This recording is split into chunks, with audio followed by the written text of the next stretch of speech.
எங்களுடைய ஊருடைய செழிப்புகளுக்காக வேண்டி இந்த மனிதன் அமல் செய்ய வேண்டும், இபாதத் செய்ய வேண்டும், அல்லாஹுடைய தொடர்பை சீர்படுத்திக் கொள்ள வேண்டும் என்ற ஒரு நோக்கங்களுக்காக வேண்டி உலகத்திலே ஒவ்வொரு ஊர்களிலும் மஸ்ஜிதுகள் அமைக்கப்பட்டிருக்கிறது. மேலானவர்களே, சகோதரர்களே, இந்த மஸ்ஜிதுகள் ஊர்களிலே ஒரு பரக்கத், ஒரு பிரகாசம் இருந்து கொண்டிருக்கிறது. நாம் சில ஊர்களுக்கு சென்றிருக்கிறோம்.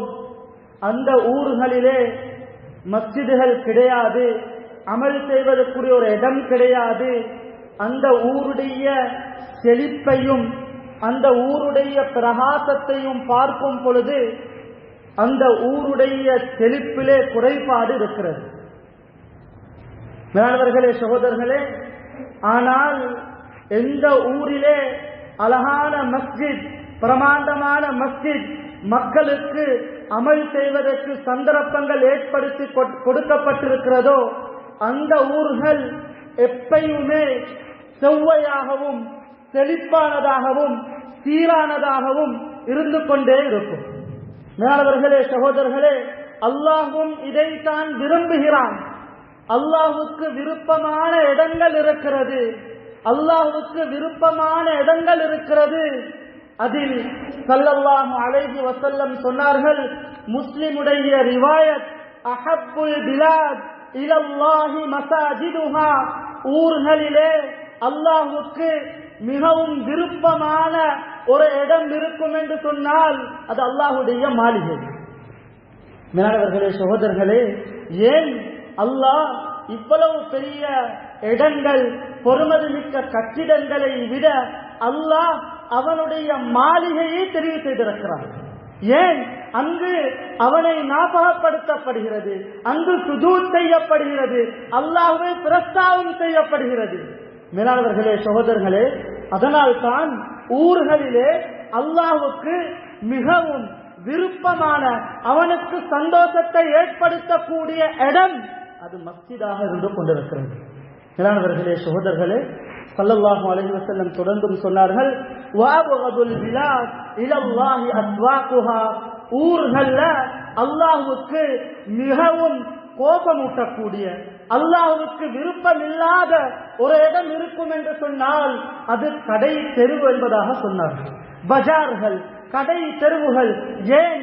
அங்கு நல்லமல் நடப்பது கிடையாது, அங்கு பொய், அங்கு பொய் சத்தியம், அங்கு ஏமாற்றம், அங்கு வட்டி, அங்கு சூது, அனைத்தும் நடைபெறக்கூடிய ஒரு இடம் தான் கடை தெருவு.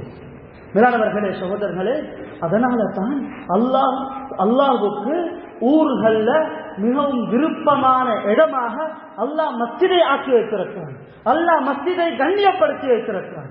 மேலானவர்களே, சகோதரர்களே, இதனுடைய கண்ணியத்தையும் நேசத்தையும் நானும் நீங்களும் கட்டாயம் எங்களுடைய உள்ளங்களிலே சுமக்க வேண்டும். ஒவ்வொரு கலிமா சொன்ன ஈமானுள்ள ஒவ்வொருவருடைய உள்ளத்திலும் மஸ்ஜிதுடைய நேசம் இருக்க வேண்டும். மன் அலிஃபல் மஸ்ஜித் அலிஃபஹுல்லாஹ், யார் மஸ்ஜிதை நேசிக்கிறார்களோ அல்லாஹ்வும் அவரை நேசிக்கிறான். ஸல்லல்லாஹு அலைஹி வஸல்லம் சொன்னார்கள், மஸ்ஜிதுடைய முஹப்பத், மஸ்ஜிதுடைய நேசம் எவருடைய உள்ளத்திலே இருக்கிறதோ அல்லாஹ்வும் அவரை நேசிக்கிறான். மேலானவர்களே, சகோதரர்களே, அதனால மஸ்ஜித் என்று வரக்கூடிய நேரத்தில் ஆக பொறுமதியான இடம், ஆக பொறுமதியான இடம். இந்த பொறுமதியை நானும் நீங்களும் விளங்கணும். மேலானவர்களே, சகோதரர்களே, ஸல்லல்லாஹு அலைஹி வஸல்லம் சொன்னாங்க, மஸ்ஜிதுடைய பொறுமதியை பற்றி சொல்லக்கூடிய நேரத்தில் சுப்ஹானல்லாஹ் சொன்னாங்க, ஒரு மனிதர் இருக்கிறார், மஸ்ஜிதில் வியாபாரம் செய்கிறார், மஸ்ஜிதிலே வியாபாரம் செய்கிறார், கொடுக்கல் வாங்கல் செய்கிறார். சொன்னார்கள் ஸல்லல்லாஹு அலைஹி வஸல்லம், இந்த உம்மத்துக்கு ஒரு துஆவை கற்றுத் தந்தார்கள், ஆச்சரியமான துஆ.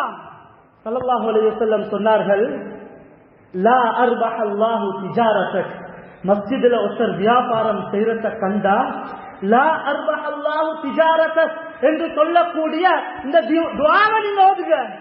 ஏன்? அந்த துஆல என்ன கருத்துண்டா, சுப்ஹானல்லாஹ், அல்லாஹ் உண்ட வியாபாரத்தில் லாபத்தை தராமல் இருக்கட்டும். ஒருத்தர் மஸ்ஜித்ல வியாபாரம் செய்யறாரு, கொடுக்கல் வாங்கல் செய்யறாரு, பிசினஸ் செய்யறாரு.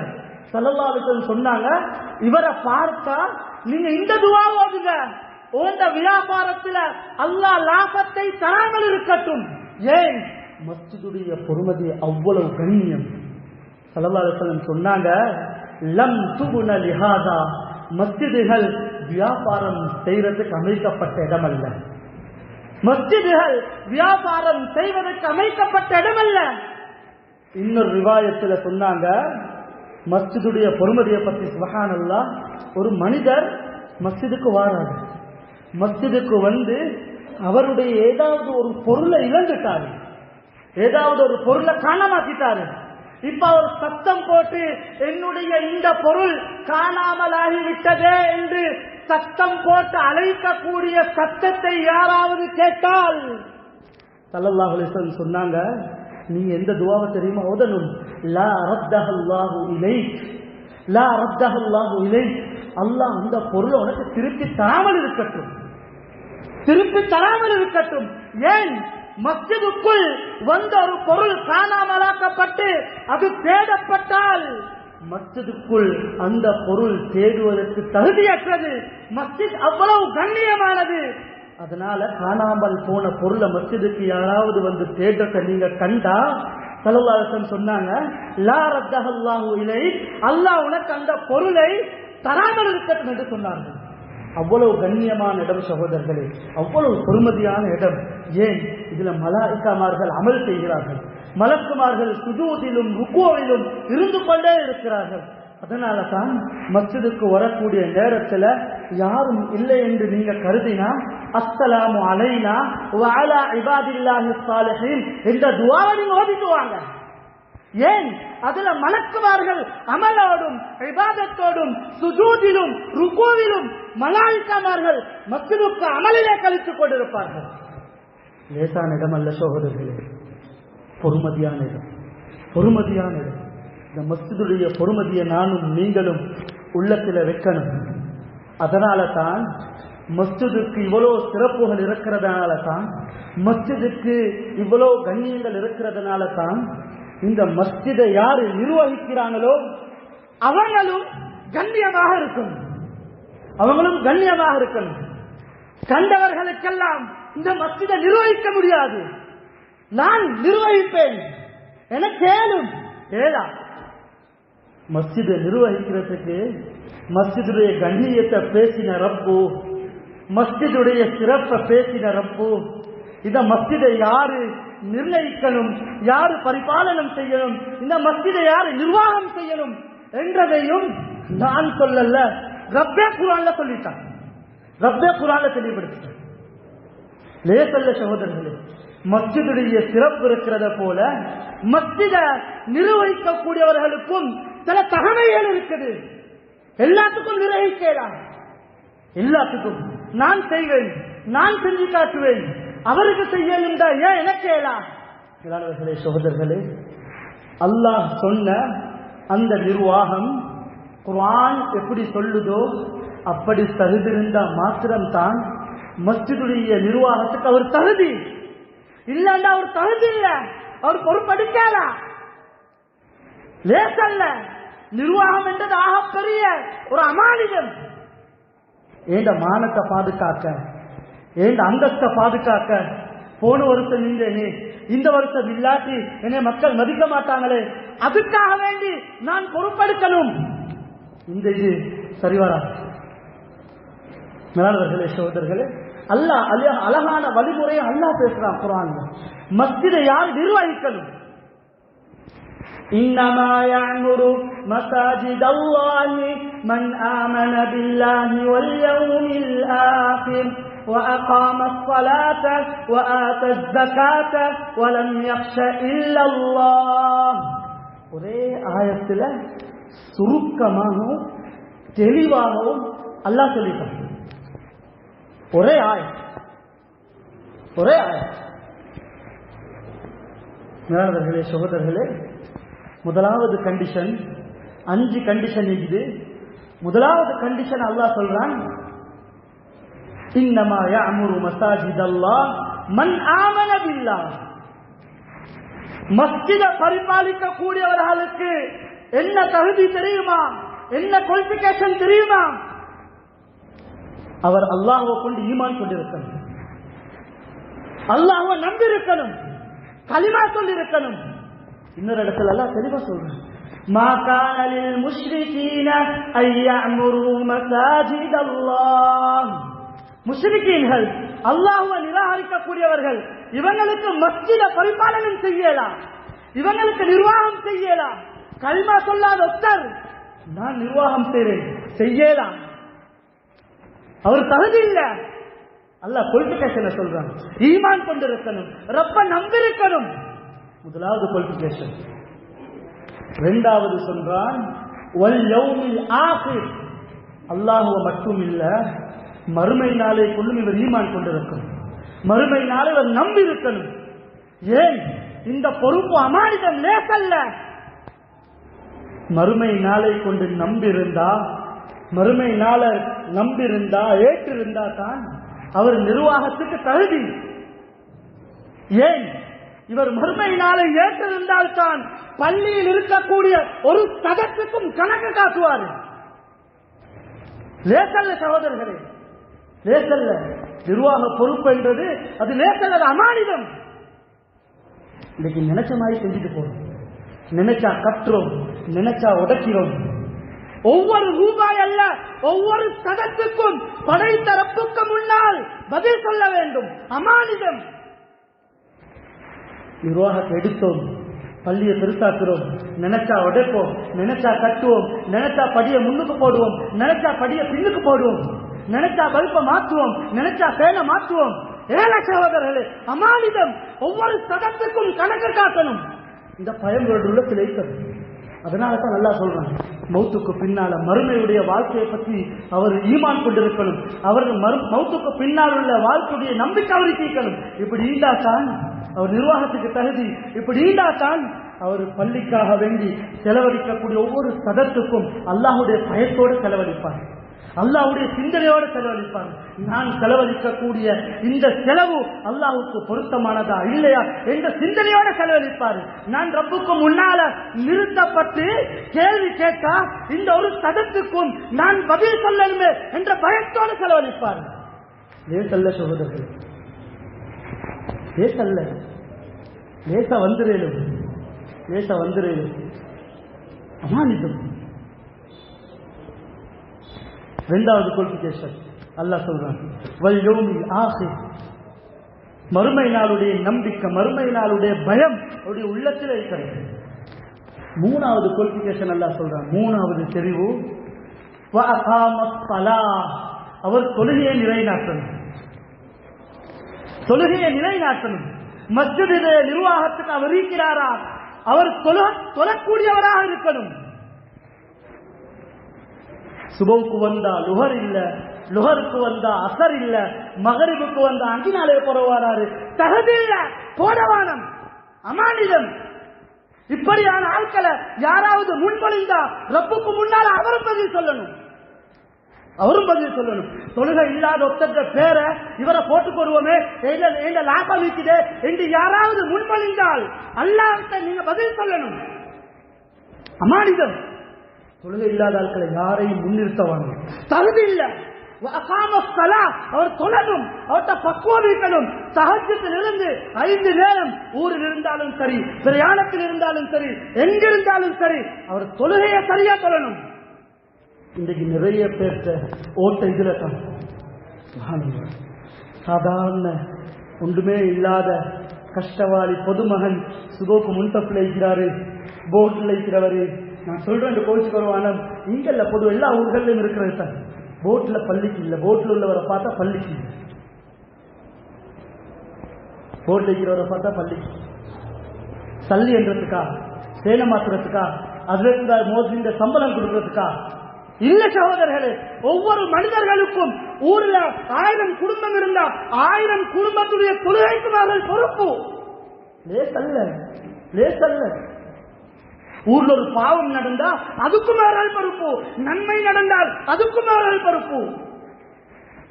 ஹஜ்ரத் உமர் ரலியல்லாஹு அன்ஹு ஆட்சி காலம் சுப்ஹானல்லாஹ் ஸல்லல்லாஹு அலைஹி வஸல்லம் சொர்க்கத்தை பற்றி நன்மாராயம் சொல்லப்பட்ட சஹாபி, ஒரு சொர்க்கவாசி. ஹஜ்ரத் உமர் ரலியல்லாஹு அன்ஹு ஒரு பாதையில போனா நபி அவங்க சொன்னாங்க, ஷைத்தான் அடுத்த பாதையில போவாங்க. அவ்வளோ பலம் மிக்க சஹாபி. உயிரோட வாழக்கூடிய காலத்திலே நபி அவங்க சொன்னாங்க, உமர் சொர்க்கம். உமர் ரலியல்லாஹு அன்ஹு சொர்க்கத்துக்கு போற மாளிகையை நான் பார்த்துட்டேன். ஆட்சி செய்யறாங்க. ஆட்சி செய்யக்கூடிய காலத்துல சொன்னாங்க, லவ் அன்ன ஜமலன் அவ் கால ஷாத்தன் ஹலக பிஷத்தில் குராத். ஆட்சி செய்யக்கூடிய காலத்துல சொன்னாங்க, நான் ஆட்சி செய்யக்கூடிய காலத்துல ஒரு ஒட்டகம் அல்லது ஒரு ஆடு புராத் நதிக்கு பக்கத்துல செத்து கிடந்தாலும் என்ன சொன்னாங்க, நான் ஆட்சி செய்யக்கூடிய காலத்துல ஒரு ஆடு அல்லது ஒரு ஒட்டகம் புராத் நதிக்கு பக்கத்துல செத்து கிடந்தாலும்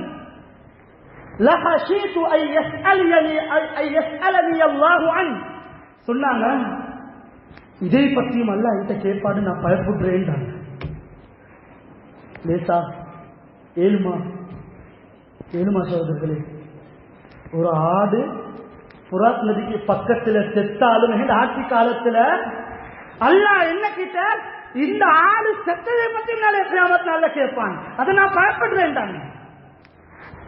ஏழுமா சகோதரர்களே, அதனால தொழுகை இல்லாத யாரையும் நிர்வாகத்துக்கு அவர்கள் தகுதியற்றவர்கள் போடக்கூடாது. அவர்களை முழுமொஞ்சா அவருடைய பேரை சொன்னா அவர்களும் அல்லாஹ்விடத்தில் பதில் சொல்லணும். 4வது குவாலிஃபிகேஷன், அவர் ஜகாத் கொடுக்கக்கூடியவராக இருக்கணும். சதகா இல்ல ஜகாத். அவர்கிட்ட பணம் இருக்குது, அவர்கிட்ட சொத்து செல்வங்கள் இருக்குது, அவர் ஜகாத்தை கொடுக்கணும். 5வது குவாலிஃபிகேஷன், அல்லாஹ் சொன்னான், வலம் யக்ஷ இல்லல்லாஹ், அல்லாஹ்வை தவிர வேற யாருக்கும் பயப்படக்கூடாது. அந்த ஹாஜியார், இவரு, அந்த அரசியல்வாதி, இந்த பணக்காரர் யாருக்கும் அடையக்கூடாது. ரப்புக்கு முன்னால் அவர் பயப்பட வேண்டியது ஒரே ஒரு ஆள், ரப்பு அல்லாஹுக்கு மாத்திரம் தான். இதை தலையில வச்சு இந்த குவாலிஃபிகேஷன்கள் இருந்தா மீனவர்களே சகோதரர்களே, இவங்க தான் நிர்வாகத்துக்கு தகுதியானவர்கள். இல்ல 5 நீக்கணும். அதனால நிர்வாக தெரிவுகள் நடக்க போக்கல ஊர்கள்ல பெரிய சண்டை, மஸ்ஜிதுல சத்தம் உயர்ந்து கொண்டே போகுது. நான் வரணும், பதவிக்கு ஆசை. மேலானவர்களே சகோதரர்களே, இதெல்லாம் நீக்கப்படாது. இதெல்லாம் ஒரு முக்மினுக்கு அழகல்ல.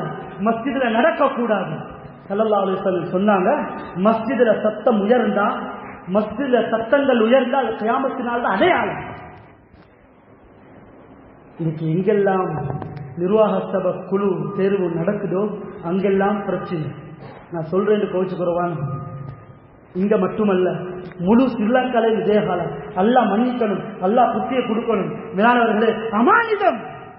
என் குடும்பத்தை சரியாக வழிநடத்த முடியாது, என்னுடைய மனைவியை சரியாக வழிநடத்த முடியாது, என்னுடைய குடும்பத்தை, தன்னுடைய மனைவியை, தன்னுடைய பிள்ளையை சரியாக வழிநடத்த முடியாது. எனக்கு இந்த மாநிலத்தில் பொறுப்பெடுத்து மஸ்ஜிதுடைய நிர்வாகம் தேவையா? ஏழுமா?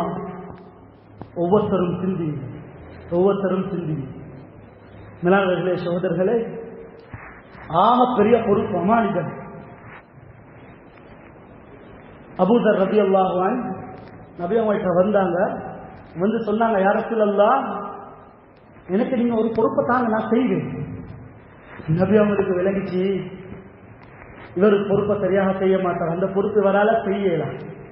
அபூதரை பார்த்து சொன்னாங்க, அபூதரே இன்னக பலீத், அபூதர் உனக்கு இந்த பொறுப்பை செய்யலாம், நீ பலவீனம், நீ இந்த பொறுப்புக்கு தகுதி இல்லை.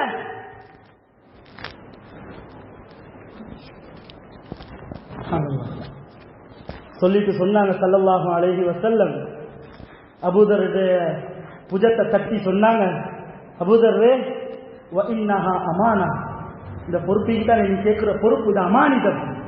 வ இன்னஹா யௌமல் கியாமத்தி ஹிஸ்யுன் வ நதாமா, சொன்னார்கள், நாளை கியாமத்து நாள்ல இந்த பொறுப்பை நீ கேட்டெடுத்தா உனக்கு கைசேதம் உண்டாகும், உனக்கு நஷ்டம் உண்டாகும். நீ அதனுடைய சரியான முறையில அதனுடைய ஹக்கை நீ நிறைவேற்றலண்டா ரப்புக்கு முன்னால நீ ரொம்ப கைத்தேதற்குரியவனாக இருப்பாய். அதனால் இந்த பொறுப்பை நீ எடுத்துடாது என்று சொன்னாங்க. மேலாளர்களே, சகோதரர்களே, அதனால் இது அமானிதம். இது அமானிதம். இந்த அமானித தன்மையை நானும் நீங்களும் உள்ளத்தில் வைக்கணும். ஆசை இருக்கப்படாது, ஆசை இருக்கப்படாது. அப்படி யாராவது ஆசை இல்லாம போடப்பட்டா அவங்களுக்கு அல்லாஹ்வுடைய உதவி இருக்குது. அல்லாஹ்வுடைய உதவி இருக்குது. 4 பேரை செட் பண்ணி பின்னுக்கால வந்து நீங்க என்ன பேரை சொல்லுங்க, நீங்க என்ன பேரை முன்மொழிங்க சொன்னா அல்லாஹ் நீ சத்தியமாக ஊர்ல பெரிய பசாது உண்டாகும். அப்படி யாரும் செய்ய வாரம். இது அமானிதம், இது அமானிதம். மிம்பருக்கு மேலால என்று சொல்றேன். நபி அவர்கள் பேசின இடம் ஊர்ல நலவுகளை பயிர்களை பார்க்க மாட்டீங்க. இதுக்கு நிறைய இடத்துல நடக்குது. என்ற போஸ்ட தக்க வைக்கணும், நான் இந்த பள்ளியுடைய நிர்வாகி என்று சொல்லணும், நான் செக்ரட்டரி என்று சொல்லணும் என்றதுக்காக வேண்டி 4 பேர்த்த சொல்லி நீங்க என்ன பேரை சொல்லுங்க, நீங்க என்ன பேரை ஞாபகப்படுத்துங்க, நீங்க முன்மொழிங்க என்று பின்னுக்கால வந்து முனாஃபிக்தனமான செயல் செய்தால் அல்லாஹ்வுடைய சத்தியமாக அல்லாஹ்வுடைய உதவி அந்த நிர்வாகத்துக்கும் வராது, ஊர் மக்களுக்கும் வராது. அதனால அமானிதமாக மக்களிட நலவுகளை பேணி கயிர்களை தேடி மஸ்ஜிதுல வந்து முடிவு செய்ய. யாராவது ஆசை இல்ல நிர்வாக சபைக்கு முன்னுக்கால வந்து நாங்கள் அமர்ந்திருக்கிறோம் தெருவில் முன்மொழியப்பட்டா, ஆசை இல்லத்தான் முன்மொழியப்பட்டு அங்கீகரிக்கப்பட்டா அவங்க தாராளமாக முன்னுக்கு வந்து செய்யுது. அவங்களுக்கும் நிறைய சிறப்புகள் இருக்குது. லேசல்ல லேசல்ல. அப்படி வந்தா அவங்களுக்கு நிறைய அல்லாத உதவியும் இருக்குது. ஒருத்தருக்கு ஆசை இல்லை அவருடைய பேரை முன்மொழிஞ்சு ஆமோதிச்சு அவர் நிர்வாக சபையில் இருக்கிறார்களா? மேலானவர்களே, சகோதரர்களே, பெரிய சிறப்புகள் அவங்களுக்கு இருக்குது. ஸல்லல்லாஹு அலைஹி வஸல்லம் சொன்னாங்க, உலகத்துல ஏன மஸ்ஜித நிர்வகிக்கக்கூடியவர்கள் அவர்கள் என்ற குடும்பம் என்று சொன்னாங்க. பெரிய சிறப்பு. மறுபக்கம் இருந்தாலும் தியாகத்தோட எந்த ஒரு நஷ்டத்தையும் லாபத்தையும் கஷ்டத்தையும் நேரத்தையும் பார்க்காம மஸ்ஜிதுக்காக நேரம் கொடுத்தா அதுக்கு நிறைய சிறப்பும் இருக்குது. சொன்னாங்க, என்னுடைய வீட்டை நிர்வகிக்கக்கூடியவர்கள் அவர்கள் என்ற குடும்பம், அவர்கள் என்ற குடும்பம். லேசல்ல சகோதரர்கள், லேசல்ல. நிறைய சிறப்புகள் இருக்குது. இன்னொரு ரிவாயத்தில் சொன்னாங்க, அல்லாஹு தஆலா ஒரு ஊரை அழிக்க நாடினான் என்றால், ஒரு ஊரை அழிக்க நாடினான் என்றால் முதலாவது பார்க்கிறது அந்த ஊர் மஸ்ஜிதுடைய நிர்வாகிகள்.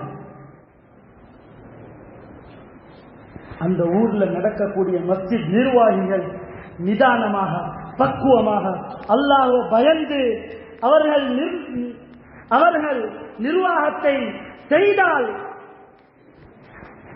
அல்லாஹு தஆலா அந்த ஊருக்கு இறக்கக்கூடிய அந்த தண்டனையை அஸாபை அல்லாஹ் அப்படியே திருப்பி விடுகிறார். 2வது கூட்டம், 2 கூட்டம் சொன்னாங்க. ஒன்று, ஒரு ஊருக்கு அல்லாஹ் தண்டனையை இறக்கிறதுக்கு 2 கூட்டத்தாங்க.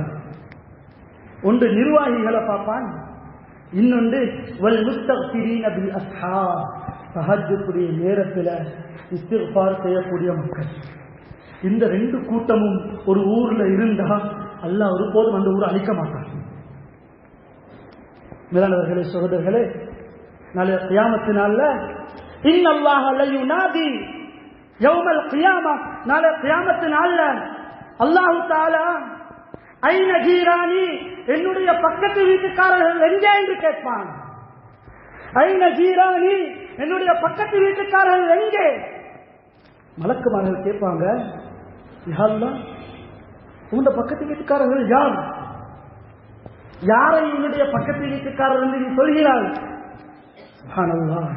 அல்லாஹ் சொல்லுவான், ஐன உம்மாருல் மசாஜித், என்னுடைய மஸ்ஜித என்ன பயந்து யார் நிர்வாகம் செய்தார்களோ அவர்கள் எங்கே? அவர்கள் தான் என்னுடைய பக்கத்திலே இருக்கக்கூடியவர்கள். லேசான சிறப்பல்ல சகோதரர்களே, நிறைய சிறப்புகள் இருக்குது, நிறைய சிறப்புகள் இருக்குது. அதனால நானும் நீங்களும் இந்த விஷயத்தில் அல்லாஹ்வை பகிர்ந்து கொள்ளணும். இது அமானிதம், இந்த அமானிதத்தை உள்ளத்துல வச்சு நிர்வாகம் மஷூரா சொல்லக்கூடியவர்களும் தான், நிர்வாகத்துக்கு வரக்கூடியவர்களும் தான் நல்ல பண்புள்ள, நல்ல அஹ்லாக்குள்ள, மக்களோட பழகக்கூடிய, மஸ்ஜிதை நேசிக்கக்கூடிய, உலமாக்களை நேசிக்கக்கூடிய, முஅஸ்ஸின்களை நேசிக்கக்கூடிய இப்படியான மக்களை நீங்க தெரிவு செய்ய. அப்படியான மக்களை தெரிவு செஞ்சா அவர்கள் தான் ஊருக்கு செழிப்போம், அவர்களால தான் ஊருக்கு செழிப்போம், அவர்களால தான் மஸ்ஜித் செழிப்பாகும். இல்லாதவர்களே சகோதரர்களே, நிர்வாகத்துக்கு வந்ததுக்கு பின்னால உலமாக்களோட மஷூரா செய்ய, அமலுடைய விஷயம் இபாதத்துடைய விஷயத்தை கவனம் செலுத்தி மஷூரா செய்ய. எங்களுக்கு தான் எல்லாம் தெரியும் யாரும் நீக்க வேணாம். நிறைய அமலுடைய விஷயம் இபாதத்துடைய விஷயம் இந்த மூடி மறைக்கப்பட்டது. உலமாக்கள் போர்ட்ல கட்டாயம் இருக்கணும், உள்வாங்கப்படணும். நம்பிக்கையான உலமாக்கள், பக்குவமான உலமாக்கள் கட்டாயம் நிர்வாக சபைகளுக்கு உள்வாங்கப்படணும். நல்ல அபிப்பிராயங்களை அவர்கள் தருவார்கள். மஸ்ஜிதை இன்னும் அமலின் பக்கம், இபாதத்தின் பக்கம் முன்னோக்கி கொண்டு செல்லலாம். அதை சொல்வதற்கு முன்னால நிர்வாகத்துக்கு யாரு வாருங்களோ கட்டாயம் நான் சொல்றேன், பள்ளியுடைய இமாம், பள்ளியுடைய முஅஸ்ஸினுடைய விஷயத்துல கவனம் செலுத்துகிறார்கள். மேலாளர்களே, இன்றைக்கு ஜனாதா விழுந்தா அவர்கள், பிள்ளை பெற்றெடுத்தா பெயர் வைக்கிறதுக்கு அவங்க, கப்பன் செய்யறதுக்கு ஹசரத், தொழுவிக்கிறதுக்கு ஹசரத், வீட்டுல யாசீன் ஓதுறதுக்கு ஹசரத். மஸ்ஜிதுடைய நிர்வாகம் பொறுப்பெடுத்தா அவங்க இன்றைக்கு அவங்களுடைய பொறுப்புகள் மறக்கடிக்கப்படுது. மேலவர்களே சோதர்களே, அதனால அவங்களுடைய பொறுப்பும் லேசல்ல. நிர்வாகத்துக்கு யாரு வாராங்களோ நிச்சயமாக நாளைக்கு அல்லாஹ்விடத்தில் அவர்கள் பதில் சொல்லணும். ஹஸ்ரத்களுடைய, இமாம்களுடைய, முஅஸ்ஸினுடைய கடமைகளை சரியாக நிறைவேற்றுங்கள். அவர்களுக்குரிய தகுதியான சம்பளங்களை கொடுங்கள். ஏண்டா எல்லா காரியத்தையும் அவங்க தான் செய்யறாங்க. நாங்க பின்னுக்கு இது தொழுகிறோம், அவங்க தொழுவிக்கிறாங்க. ஹஸ்ரத் ஒரு நேரத்துக்கு தொழுகைக்கு வரலண்டா தொழுவிக்கிறதுக்கு முன்னுக்கு யாரும் இல்லை. எங்களுக்கு முன்னுக்கு வந்து நபி ஸல்லல்லாஹு அலைஹி வஸல்லம் நீண்ட அந்த இடத்துல நிற்கிறதுக்கு யாருக்கும் அந்த தைரியம் யாருக்கும் வருதில்லை. ஹஸ்ரத்தான் அந்த இடத்துல இது செய்யும். அவர்தான் படிச்சிருக்கிறார்கள், அவர்தான் சூரத்துல் ஃபாத்திஹாவை பிழையில்லாம ஓதுறாரு. முஅஸ்ஸின் அவர்தான் 5 நேரம் உங்களை தொழுகிறதுக்கு இபாதத் செய்யறதுக்கு ஞாபகப்படுத்துறாரு. அதனால சகோதரர்களே, யார் நிர்வாகமாக வந்தாலும் கட்டாயம் அவருடைய விஷயத்தை கவனிங்க. இந்த விஷயத்தை தலையில வச்சு இன்ஷா அல்லாஹ் நிர்வாக தெரிவு நடக்கக்கூடிய நேரத்தில் இது ஒரு அமானிதம் என்றதை தலையிலையும் உள்ளத்திலையும் வைத்து இந்த ஊருக்கு, இந்த மஸ்ஜிதுக்கும் செழிப்பான ஒரு நிர்வாகத்தை நீங்க தெரிவு செஞ்சீங்கன்னா நிச்சயமாக இந்த ஊரிலையும் இந்த மஸ்ஜிதிலையும் பெரிய ஒரு பரக்கத்தையும் செழிப்பையும் காணலாம். மேலாளர்களே சகோதரர்களே, அடுத்த ஒரு விஷயம் தான் முஹர்ரமுடைய மாதத்துல நாங்கள் இருக்கிறோம்.